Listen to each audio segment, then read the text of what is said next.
मैं अपनी ओर से कुछ नहीं बोल रहा, मैं केवल संविधान के विशेषज्ञों से पूछना चाहता हूं, क्या सचमुच में भारत में जिन हिंदुओं को नागरिकता प्राप्त है वो 1 नंबर के नागरिक हैं? समझ गए?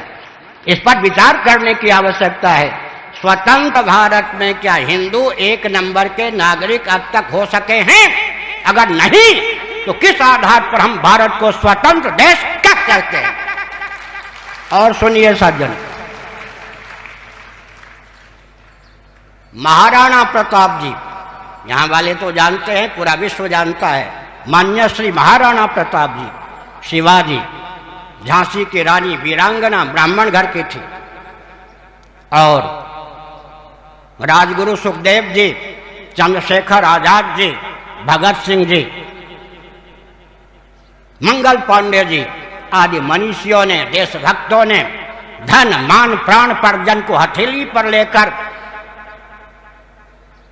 भव्य भारत के स्वरूप को अपने मस्तिष्क में संजोया था। उनके मस्तिष्क में स्वतंत्र भारत का क्या स्वरूप था उसे उतारने की आवश्यकता है या नहीं? भाषा समझ है या नहीं?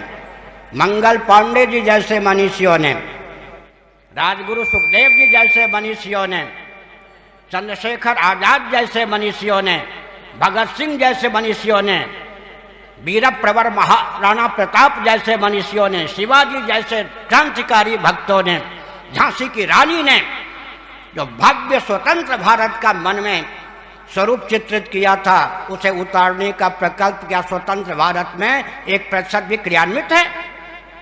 दूसरी बात, आंख खोल देने की स्थिति है। 1846 तक, सन 1846 तक, जिसको आज अफगानिस्तान कहते हैं, जिसका नाम काबुल, गांधार भी था, गांधारी झांकी थी। उसके राजाधिराज कौन थे?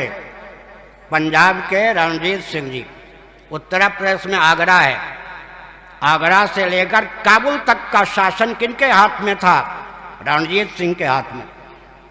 आगरा में ताजमहल है या नहीं?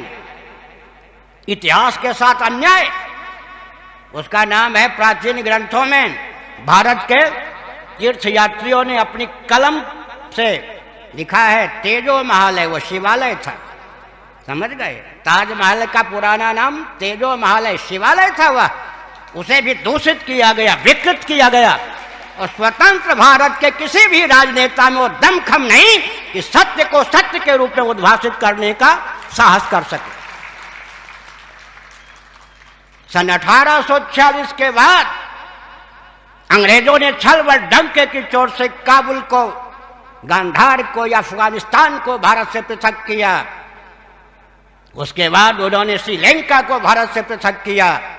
उसके बाद उन्होंने बर्मा को भारत से पृथक किया, और 14 अगस्त 1947 को उन्होंने 2 पाकिस्तान को जन्म दिया।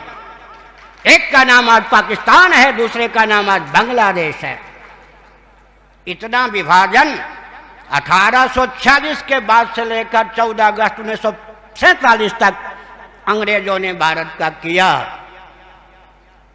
और देश के मान्य माने जाने वाले प्रधानमंत्रियों ने अब तक 10 बार देश का विभाजन किया। आपको मालूम है क्या?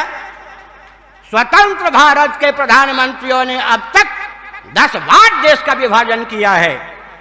कोई ऐसा दिन नहीं जहां देश की सीमा छल व डंके की चोट से पड़ोसी राष्ट्र की ओर न पहुंचा दी जाती हो या न पहुंचती हो।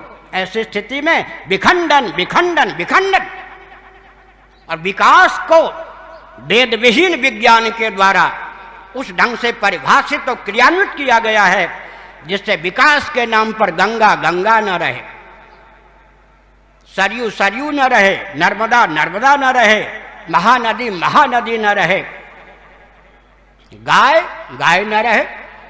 हमारे जितने प्रशस्त मानव बिंदु हैं सबको विकास के नाम पर विकृत, दूषित और विलुप्त करने का षड्यंत्र चल रहा है सज्जनों।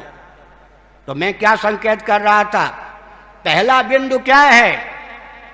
मंगल पांडे आदि मनीषियों ने धन मान प्राण परिजन को हथेली पर लेकर स्वतंत्र भारत का जो स्वरूप मन में संयोजा था उसे उतारने की आवश्यकता है, उसे क्रियान्वित करने की आवश्यकता है। दूसरी बात, देश का विभाजन एक दिन पहले हुआ, देश को स्वतंत्रता एक दिन बाद में मिली।